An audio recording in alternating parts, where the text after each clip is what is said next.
Olá pessoal, foguete não dá ré, certo? Opa, não é bem assim. Pois é, vamos falar nesse episódio de 5 momentos, 5 paradigmas quebrados pela indústria. 5 momentos que a indústria quebrou paradigmas grandes e mudou a história. Então vem comigo nesse episódio que ele está muito legal.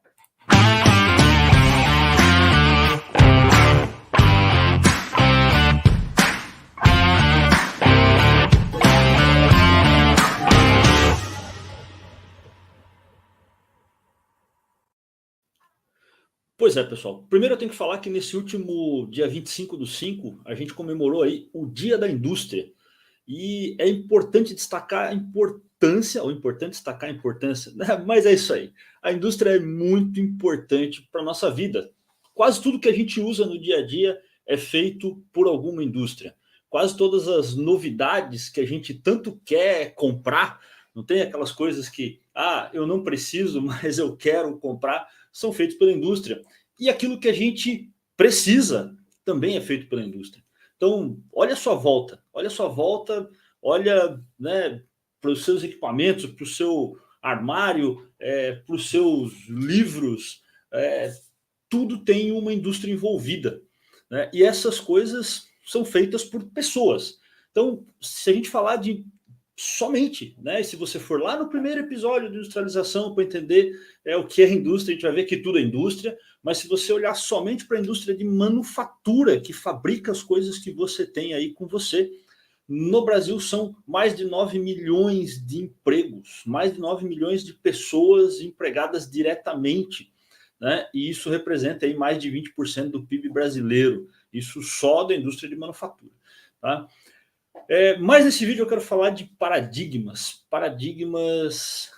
quebrados pela indústria. Só um pouquinho antes de falar dessas 5 vezes aí, desses 5 grandes paradigmas quebrados aí, eu vou falar um pouquinho do que é o paradigma em si, né? O que é então um paradigma? É mais ou menos aquele modelo que serve de exemplo geral. Normalmente a gente tem esses modelos, isso se faz assim. Então, isso tem bastante de crença, comportamento, tradição cultural, tudo isso é paradigma. E se a gente for olhar em como a gente faz as coisas, né, a gente tem muito disso, muito de comportamento, é assim que eu gosto de fazer, tradição é assim que os nossos antepassados faziam, né? Quando vocês vão chegando, tem muita gente jovem que nos assiste, que nos ouve, né? Mas quando vão chegando mais na minha idade aqui, perto dos 50 anos e depois mais, vocês devem ouvir muitas pessoas da minha idade para frente falando: há 20 anos atrás, há 30 anos atrás a gente fazia assim, ou aquela velha frase de no meu tempo eu fazia assim. Eu trabalhei na indústria durante 10 anos e já estou há 20 anos na consultoria.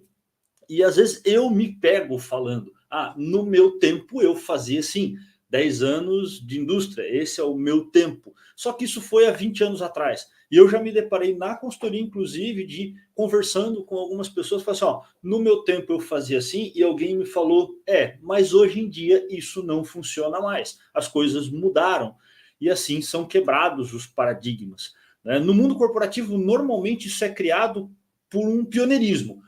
Primeiro produto feito dessa forma, né? Deu certo, funciona, tem eficiência, dá lucro, melhora a qualidade, o público gosta mais, o consumidor gosta mais. Então é assim que se faz, esse é o melhor jeito de se fazer.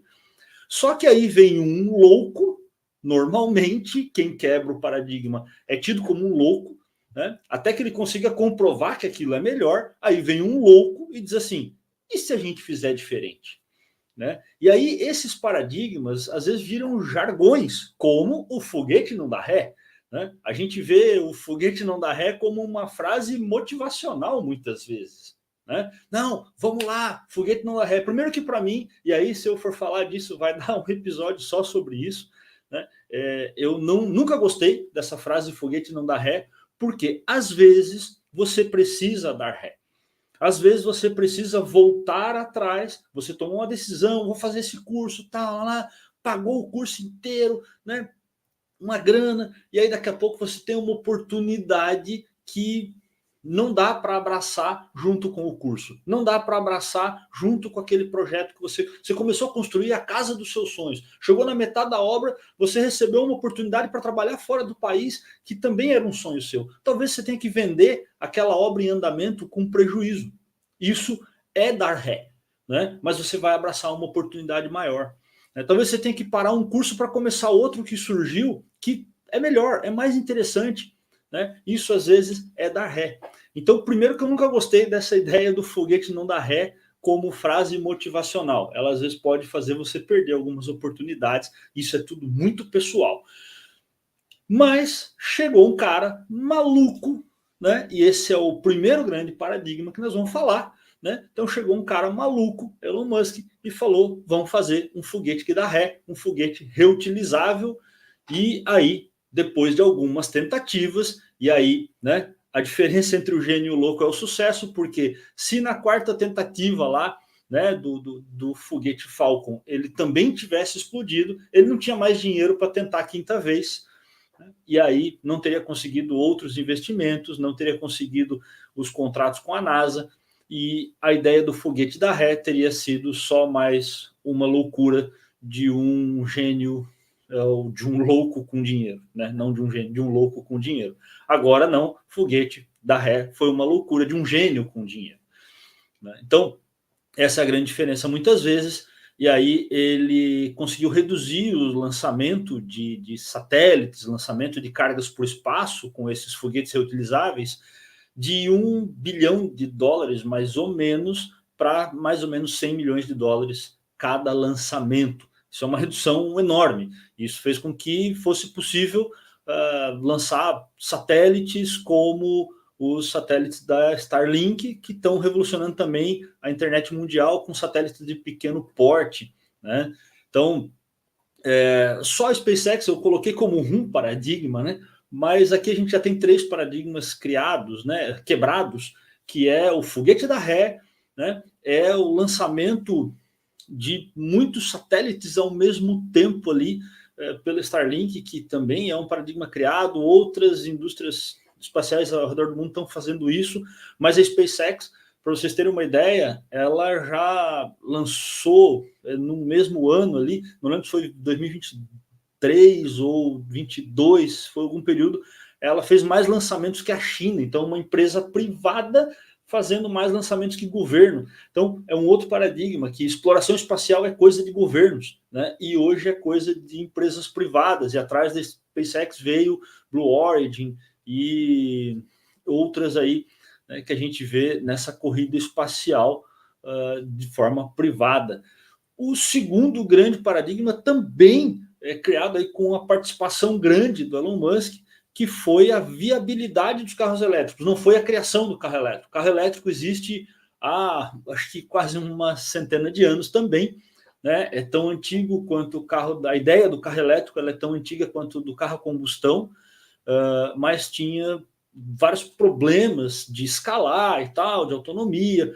Talvez a transformação da sociedade com muito deslocamento de espaço mais curto, viabilizou. Então o carro elétrico hoje ele é viável, mas ele é muito mais urbano, para grandes centros, para distâncias mais curtas, onde eu tenho já uma infraestrutura. Talvez isso mude no futuro, mas a verdade é que com a Tesla foi quebrado o paradigma de carro elétrico não é viável. A ideia é legal, mas é uma coisa de nicho. Nesse nicho já não é tão pequeno, tanto que a gente vê aí, né? Antes a Tesla era a única gigante dos carros elétricos, agora a gente tem BYD, outra gigante dos carros elétricos, tem GWM, outra gigante de carros híbridos, e também alguma coisa já só elétrico, e a gente vê todas as outras montadoras do mundo fazendo seus carros elétricos. Então foi um paradigma criado, tanto que mudou, né? Hoje a gente já tem carro elétrico coexistindo aí com carro a combustão, praticamente disputando o mesmo espaço, pelo menos aí no cenário urbano. Então foi uma grande quebra de paradigma e já mudou toda a indústria automobilística, cadeias, vem mudando a parte de suprimento. Então postos de abastecimento que eram essencialmente combustível fóssil, né, ou combustível até o renovável etanol, mas combustível líquido, vamos dizer assim, já com estações de recarga, quase todo shopping que você vai, quase toda loja grande que você vá, já tem aí algum investimento para recarga, abastecimento de carro elétrico. Né? Aqui na minha cidade tem até restaurante, onde foi feita a cobertura do restaurante, é feita por célula, a cobertura do estacionamento é feita por célula fotovoltaica e tem essas células recarregam carros elétricos em algumas estações. Então, a Tesla quebrou aí com todo o seu ecossistema, né, um grande paradigma aí da viabilidade do carro elétrico, da popularidade do carro elétrico. Começou com um carro de nicho muito caro e aí foi aí para um carro já com preço muito próximo, né, de um carro normal, de um carro a combustão. Então, atrás disso veio motos elétricas também. Então, um paradigma quebrado. E o terceiro grande paradigma quebrado aí foi pela Apple com o iPhone. Né? Então, telefone é coisa para falar, telefone é coisa para fazer ligação. Né? E eu lembro, antes do iPhone, a gente tinha uma discussão grande já nas indústrias de tecnologia. Eu entrei para o mundo do ERP e da tecnologia em 2004, quando eu fui da indústria de manufatura para a consultoria. E aí, eu lembro que a gente já tinha uma discussão grande da convergência digital. E a convergência digital ela era para a TV, porque tudo estava crescendo em torno da TV, né, da televisão. E a televisão ela é um aparelho grande, tem espaço, dá para colocar, dá para acoplar computador, começou a sair os all-in-one, e aí a gente, daqui a pouco o all-in-one vai estar embarcado na TV, e hoje está de fato, né? Mas não se falava muito do telefone, tinha ali alguns smartphones ali, o Palm Trio, né, e alguns similares, mas não eram muito eficientes, muito práticos, e tinha até, não lembro se alguns ali foram antes do iPhone, e eu lembro do livro do Walter Isaacson, que fala, né, o livro Steve Jobs, do Walter Isaacson, ele conta ali que o Steve Jobs, quando voltou para a Apple, ele participou de alguns projetos tal, e ele estava sempre transitando entre os projetos ali, e um dos projetos que eles tinham era do iPad. E olha só, o iPad ele começou a ser pesquisado e criado antes do iPhone. E aí o Steve Jobs fez uma reunião com vários executivos e falou, listem aí tudo que vocês não gostam desses smartphones, né? Palm Tree, acho que BlackBerry também já tinha ali alguma coisa, tá? E eles listaram tudo que eles não queriam. Ele pegou a ideia do iPad, ele falou, né, vamos pegar esse iPad, vamos reduzir ele ao tamanho de um telefone, e a ideia que era ali o limite de 3,5 polegadas, tal, para alcançar com o dedo. Hoje a gente precisa das duas mãos para o telefone, mas né, na época a ideia era que você operasse ele com uma única mão. E começou então esse trabalho de engenharia para reduzir o iPad ao tamanho do iPhone, e ele não podia ter nada do que os executivos listaram de ruim nos seus telefones. E assim nasceu o iPhone. Claro que no começo era um produto caro, até hoje mas outras empresas vieram atrás e o smartphone virou uma coisa popular, não só um produto para altos executivos, para caríssimo, para os muito ricos. Então a Apple quebrou esse grande paradigma aí, né, com o iPhone. Ali 2007 foi o lançamento, acho que do primeiro iPhone, né? E o aparelho tinha tudo, né? Ainda não era muito eficiente do ponto de vista a câmera já tinha uma resolução legal, tinha os telefoninhos pequenos com câmera, mas era muito ruim a câmera, então já podendo usar o telefone como uma câmera mesmo, né? E navegação web, então quebrou aí o paradigma, criando um smartphone bastante viável. O quarto item Microsoft começou, Apple veio logo atrás, né? E as duas trabalharam juntas, acho que nessa quebra de paradigma, mas a Microsoft atingiu um volume muito maior, que foi a ideia do computador pessoal. Eu fico pensando, às vezes, olhando para decisões do meu filho e de pessoas próximas, eu fico pensando nos pais do Bill Gates, quando ele disse, eu vou fazer aqui uma empresa de computador pessoal, quando uma das maiores autoridades em computadores na época, que era o presidente da IBM, falou que computador pessoal era uma coisa para maluco, computador pessoal não ia existir, não ia dar certo, computador pessoal não tinha razão de existir, as pessoas não iam querer ter um computador nas suas casas, isso é bobagem.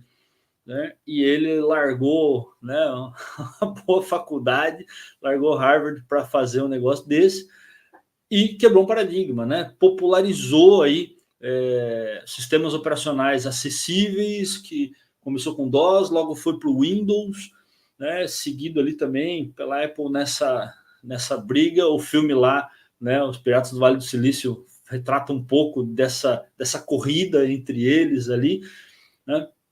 E aí quebrou um grande paradigma que era computador é coisa para indústria, computador é coisa para gente que tem muito dinheiro, e agora não, computador é uma coisa para que as pessoas tenham em casa, e hoje é difícil ver uma casa que não tem um computador, né? Salvo aquelas que as pessoas fazem tudo no smartphone, que já foi feito um dia pelo computador. Então a Microsoft quebrou nosso quarto paradigma aqui. Microsoft quebrou esse paradigma com sistemas operacionais acessíveis, computadores com interface gráfica fáceis de usar, computadores pessoais. Só que a Apple, com o smartphone, que hoje todas as empresas fazem aí, né, já substituiu o computador pelo smartphone. Então, paradigmas sendo quebrados em cadeia aí. E eu não podia deixar de falar o quinto paradigma com a TOTUS. A TOTUS é uma empresa brasileira, essencialmente brasileira. Alguns sabem que eu trabalho na TOTUS, e a TOTUS é uma empresa essencialmente brasileira, é uma multinacional brasileira, tá, gente? E tem um livro que conta bem essa história, esse livrinho aqui, Bate-Papo sobre TI, do Ernesto Haberkorn, né, cofundador aí da TOTUS, junto com o Laércio. E a TOTUS quebrou um grande paradigma. A TOTUS, ela desenvolveu sistemas de gestão empresarial, de ERP, adaptado ao mercado brasileiro, né, e para empresas de pequeno e médio porte. Porque ERP era coisa de mainframe, de computadores gigantescos. ERP era coisa de empresa grande, era coisa de empresa bilionária, né? E a TOTUS, lá atrás, com a Microsiga, já desenvolveu sistemas ERP para empresas de pequeno e médio porte, né? Empresas que faturam muito menos, estão muito longe do bilhão, tá? E o interessante é que são sistemas escaláveis, são sistemas que a empresa pode começar a usar o sistema faturando às vezes 1 milhão por mês, menos de 1 milhão por mês, e ela pode usar o mesmo sistema quando ela estiver faturando bilhão. Então é muito interessante. Quem não conhece pode conhecer aí os sistemas ERP da TOTUS, mas esse foi um paradigma criado, quebrado, né? Foi um paradigma criado lá atrás pelas grandes empresas que desenvolveram ERPs baseados em mainframe, baseados em supercomputadores na época. Quando a microinformática começou a se popularizar, e aí a empresa que chamava Siga passou a se chamar Microsiga, né? Foi fundada ali a Microsiga, construindo ERP, então, para computadores menores, para o usuário final, tá? Mais amigáveis, e hoje a TOTUS é essa gigante do mercado brasileiro de tecnologia, tendo quebrado um grande paradigma aí na área de softwares de gestão. E vem quebrando outros aí, integrando outras tecnologias, outras torres aí aos ERPs, né? Então tem muita coisa legal. Se vocês quiserem que eu faça um episódio falando só sobre essas frentes aí da TOTUS integradas ao ERP, eu faço aqui, tá? Comenta aí no vídeo se vocês querem saber um pouquinho mais disso. E se vocês quiserem que eu faça um resumo do livro, né? Minhas impressões aqui do livro, um bate-papo sobre TI, comenta aí embaixo que eu faço. Esse livrinho é muito legal, tem muita história bacana. Acho que dá um episódio grande, acho que capaz de dar 2 episódios aí para falar do livro. Comenta aí embaixo que eu faço episódios. Tem alguns episódios de livro aqui, eu faço um também do bate-papo sobre TI. É isso aí, pessoal. Parabéns para a nossa grande indústria, né? Esses foram os 5 paradigmas que eu me lembrei aqui né? E se você lembra de algum outro paradigma quebrado pela indústria que mudou a sua vida, tá? Comenta aí embaixo e a gente pode falar sobre eles num episódio futuro. Obrigado, pessoal, que ficou comigo até aqui. Curte aí, compartilha esse vídeo para os amigos que gostam de um paradigma ou aqueles que gostam de quebrar um paradigma, e vem com a gente no próximo episódio de Industrialização. Valeu, pessoal. Tudo de bom para vocês. Até a próxima.